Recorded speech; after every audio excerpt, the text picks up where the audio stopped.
Hello grade 9s, welcome to your third lesson of factorising, and today we're doing grouping.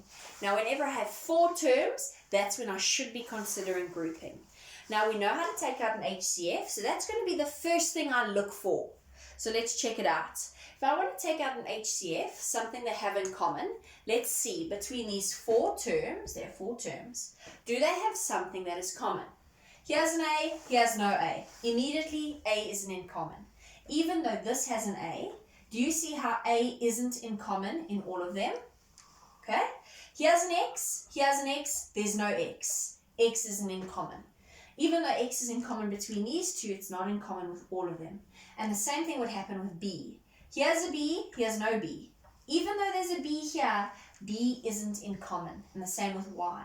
Both of these have Y, but neither of these have Y. So Y isn't in common. So between all 4 of the terms, nothing is in common. But what did we discover? What do both of these have? And what do both of these have? Can you see that these 2 terms have their own HCF? The HCF between these 2 terms is X. Can you see it? And the HCF between these 2 terms in orange, what do they both have, is Y. So I'm going to group them. I'm going to take out the HCF between these terms, and I'm going to take out the HCF between these terms. So let's see what happens. My equal sign runs down the side, and I've already decided that the HCF is X. So if I take X out of this term, and I take X out of this term, so I take X out, let's see what remains.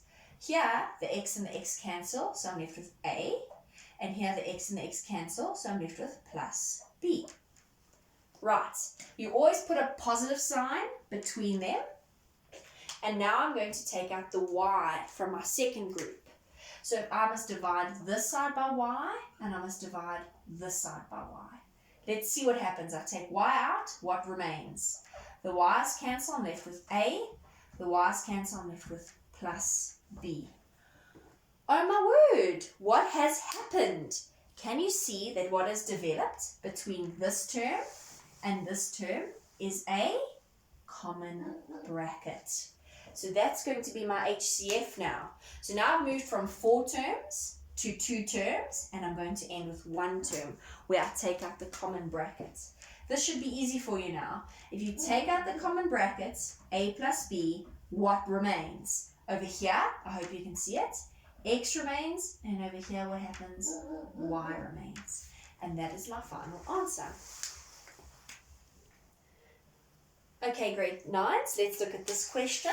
So I first look to see if they have anything in common between all 4. So 3, 6, 6, 12. Yes, indeed. They have something in common. They definitely have a 3 in common. So I take a 3 out. Let's check. A, no A. A isn't in common. X, X, no X. X isn't in common. B is not in common either because this doesn't have a B. Y isn't in common because neither of these have a Y. So the first thing I take out is my 3. So I open up my brackets, and when I take out my 3, it means I must remove 3 for each of these terms, which means I must divide by 3. So what's left? Here I've got AX minus 2BX, because 6 divided by 3 is 2, plus 2, because 6 divided by 3 is 2, AY minus 4, because 12 divided by 3 is 4, BY. Have I finished factorizing? I hope you said no, because now I can group these 4 terms. Here I can see that here they both have an X in common.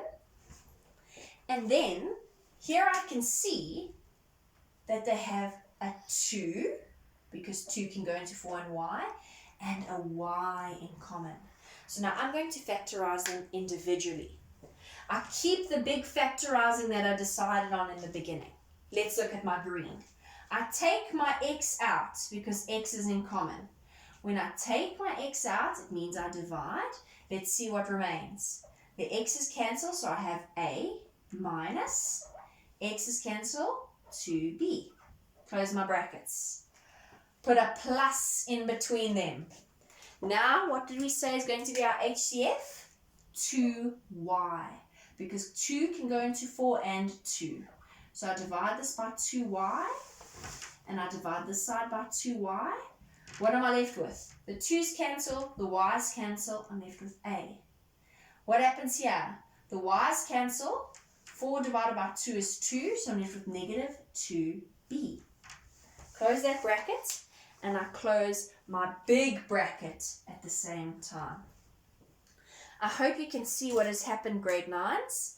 Inside here, I can factorize again because there's a common bracket. So, I keep my big 3 that I factorized. Now I'm taking this common bracket out. So if you can imagine, it moves to the outside of that bracket. So I've got my 3, but now I've got my common brackets, a minus 2b, and I have to see what remains. So I take the common bracket out, that's what lies in between, and now I want to see what remains on the inside of this bracket. I wonder if you can see it. When I take the bracket out here, there's x, and when I take the bracket out here, it's 2y. And that is my final answer. So our third example is this. We check that they don't have anything in common, and I can see immediately, no A. A is not in common. 3 is not in common because only those two have a 3. Y is not in common because only those two have a Y. So now I have to factorize by grouping. So I choose 2 terms together, and I choose these 2 terms together. Let's group. Out of the terms in the green, can you see that they've got A in common? There's an A, there's an A. What remains when I take A out? X minus 3y. I always put a plus. Let's see. What do they have in orange in common? A B and a B. So I take B out. What remains when I take B out of here? I have negative x that remains. Not just x. The b's cancel, but I still have negative x. And when I take b out of here, what happens? I've got positive 3y. Looking at this picture, or this sum, I wonder if you can see what happens. I've got brackets that are similar. They have different signs. As soon as they have different signs, what is it that I should be doing? The sign change rule. I change this sign. That means all the brackets on the first bracket change signs too. So I keep